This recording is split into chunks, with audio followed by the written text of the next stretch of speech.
Hello, my name is Kelvin Yap, and in here I would like to introduce to you what is SanHe Fengshui. So it's a basic introduction of SanHe Fengshui, just to give you a high level of what is SanHe Fengshui. SanHe Fengshui can be traced back to around 5,000 years ago. There are two types of SanHe Fengshui. It's a SanHe Yin Fengshui and SanHe Yang Fengshui. So SanHe Yin Fengshui are basically the technique to choose a good spot for burial. Then of course the Yang Feng Shui is SanHe technique to choose a good location for a house. So Yin Feng Shui is for the death, Yang Feng Shui is for the people's life. Here is a famous SanHe quote: 一等地势看星斗，二等地势看水口，三等地势满山走。So what does that mean is that the translation, the first class SanHe master observe the stars and the deeper. So this first class SanHe master are basically those astronomer, the so-called the imperial astronomer. They will look at the stars and derive. Second class SanHe master basically observe the water mouth, so they will see where is the water mouth is and stuff like that. The third class is basically go around the mountain and see the mountain, walk around the mountain and try to figure out the good spot. So what it really means is that the key to SanHe Feng Shui is actually to look at water mouth and not to actually walk around the mountain. You don't run around the mountain, because if you really gone up to the mountain before, there are so many vegetables, so many forests, you can't even see anything. So what is the purpose of going up to the mountain where you can't see anything? So the correct way of doing is actually to look at water mouth and to find a good location. So what is water mouth? So if everybody knows, civilizations begins from places where they are closer to water and sea. So the main reason is because of human, they need fresh water for drinking as well as the plantation. That's why a lot of places the human will settle down closer to sea as well, because it provide additional food source. Because in the sea you can actually go and catch fish and crab and lobster and stuff like that for food source. And you look at the major cities around the world, most of the major cities are built near the river and near the river mouth or closer to the sea. So river mouth is where the river meet the sea. So as far as I know, I can't find any big cities that's built around the mountain. So most of the big cities are around the sea, or rather where the river and meet the seas. So the quality of the river mouth is very important in SanHe Feng Shui, because the quality of river mouth can actually determine the prosperous of the cities. So the better the quality of the river mouth, the more prosperous the city is. So at the minimum, the river mouth structure must be able to slow down the flow of qi before it goes out to the sea. So this is one of the basic principles of SanHe, to slow down the qi so that you can tap. So whether the river look like a dragon or not, some people say, oh, the river actually look like a dragon, so it must be good feng shui. It doesn't matter. It's not important in SanHe. The important is how do we slow down the qi and how do we tap the qi in SanHe. And last but not least, river mouth is also known as big water mouth or 大水口 in SanHe. So you see I use the word interchangeably. So when I say river mouth, is also referring to water mouth as well. Here are some example of the major cities in the world. First one is Shanghai. So Shanghai is the city at the end of the Yangtze River. So as I said previously, most of the civilization start from the river. So Shanghai is actually at the end of the Yangtze River, Yangtze River is the longest and largest river in China. Then Shanghai also is the largest city in China by population and the largest city proper in the world. It's also a global financial center, a transportation hub, and it's also the world's busiest container port. So the key success to this is, based on SanHe perspective, is that there's an island at the river mouth that will slow down the qi. So hence, it helped to prosper the Shanghai. The next example is London. London has been a major settlement for the past 2,000 years. So London is located a bit inland from the river mouth. The reason being is because the river mouth is not locked. So this is one of the SanHe principle. River mouth not locked, so the development will be further down inland. Of course, there's other formulas as well, which is not enough to cover here. Well, the key success is that in the SanHe landform is the river mouth is nice and meandering, and a lot embrace around the island as well, embrace on the left and right. And in addition to that, London has a lot of bridges to slow down the qi that will prosper London. The next one is New York, one of the world's largest natural harbor. So in the like Shanghai, there is actually there's a small little island, the Manhattan Island, at the end of New York City. So it's actually the whole river mouth got squeezed in, and this caused the qi to flow to slow down, and with that it actually prospered New York City. Tokyo. Tokyo is also at the river. It's served by a river called Arakawa River that flow into the Tokyo Bay. So you notice on the screen there's a big bay in front of the Tokyo City. So in the SanHe landform point of view, this is because of the big natural embrace, and there's a big bay that contains the qi that will prosper Tokyo City. Of course, it's not possible for all of us to be at major city. I mean, in some of the urban area, we also look out for watermouth in some urban area.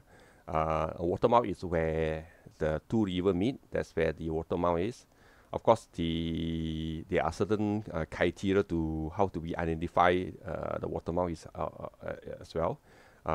Even there's the point where the two rivers meet, there's also certain criteria that we need to qualify, and not just because the two water meet means it's a watermouth. So we still have to further qualify that. On top of that, once the watermouth is qualified, we need to understand the quality of the watermouth as well. We need to determine that the quality is good, so whether the watermouth is locked or not locked. Of course, if it's locked, it means what? Not locked, it means what? So there's different implications to the landform feng shui. So if it's locked, then you have certain meaning principle behind that, and it's not locked, there's certain principle behind that. This is actually covered in deep details in the class.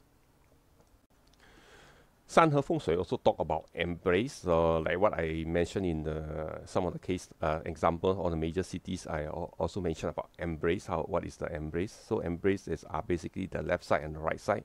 So in SanHe Fengshui, there's something called the back is called black tortoise, the front is called red phoenix.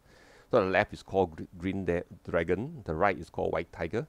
So there are meanings, there are principles behind the left dragons and right tiger.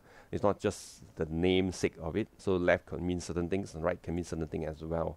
So these are the meaning of the embrace. So in the Chinese, they always say left represent male, right represent female. So if the left is stronger, means the male side is stronger. The right side represent female. So if the right side is stronger, means the female are more dominant. So how is this apply? This concept can be applied in the SanHe Feng Shui when you're choosing a location, or when you assess a feng shui of a place using the SanHe principle. So what are the key concepts of SanHe Feng Shui? So these are the key concepts. There are 4 of those. Identification of yin yang. So the yin yang is very important in SanHe Feng Shui. Most of the SanHe masters had to be very proficient in identifying the yin yang. Identification of qi movement. We need to know how the qi flow. Qi flow from one place to the other place, how it flow is very important. Once we identify that, then we can apply the SanHe principle. We need to establish water mouth and assess the quality of the mouth, which I covered previously. And last but not least, we need to tap the qi using the SanHe Feng Shui formula. So a bit more details about identification of yin yang. So in the ancient text, they state that often yin won't live, single yang won't grow. They also say that no yang but only yin cannot grow, no yin but only yang cannot transform. So what it means is that you have only yin, you don't have yang, you won't be able to grow. So yin and yang, you need yin and yang together to grow. An example is that two male guys get married, but they can't produce offspring, right? So this is the basic principle of yin yang. Yin yang must match to grow. So Sanhe Fengshui is to basically to match yin with yang and yang with yin so that it can grow, so it can produce. That is the key to identification of yin yang. So here is an example of identification of yin yang. So basically, you need to understand the principle of yin yang. From there, you will able to look at the shop. Let's say for example, shop A, shop B, shop C1 and C2. Which one has the best feng shui based on the yin yang principle? So once you understand the yin yang principle, you will able to look at these 4 shops over here and identify which are the shops has the best feng shui, right? From there, you can also further derive which are the shops has the correct door position. So if the door position is wrong, means you doesn't match the yin yang, the shop feng shui is no good as well. And then if you have that kind of principle understanding, you will able to know what type of adjustment needed for all these 4 shops. So in these 4 shops, shop B makes the most money, right? Their business is so good, they actually had to find another place and move out. So why is that so? Based on feng shui principle, if you know Sanhe, you will know how to identify that without using any low pan, by the way. Next is identification of qi movement. So based on the Sanhe principle, you need to you need to identify where the qi move. So based on the qi movement, for example, in the diagram, the red color is the qi movement. So from there, you identify that this is the qi, where is it? Then you use yin yang to match the qi movement, right?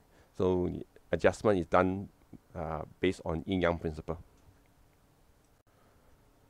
Of course, you need to establish where is the water mouth. So based on the unit you selected, you need to know where the water mouth is, so that you can tap the qi. So you need to find where is the water mouth, assess the quality of the water mouth based on Sanhe principle, and then tap the qi based on Sanhe formula.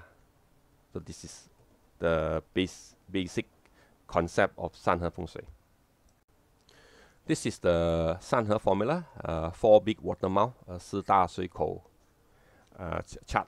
So the whole Sanhe formula is based on this chart. This will be covered in details in the course. I can cover it here in 5-10 minutes. Of course, you can use Sanhe Fengshui together with Qi Men Dun Jia. So basically, in my practice, what I do is that I use the person birthday and time to generate a Qi Men Dun Jia 八字 chart of the individual to find a good facing and sitting of the house. So based on the 八字 chart, I will find a place that actually match the person individual, and then use Sanhe Fengshui to choose the good unit. So use the Sanhe Fengshui principle to see that this unit is actually good for the person, right? And then last but not least, we use Qi Men Dun Jia date selection to choose a good date and time for the person to move in. So for the activation of 天时地利人和.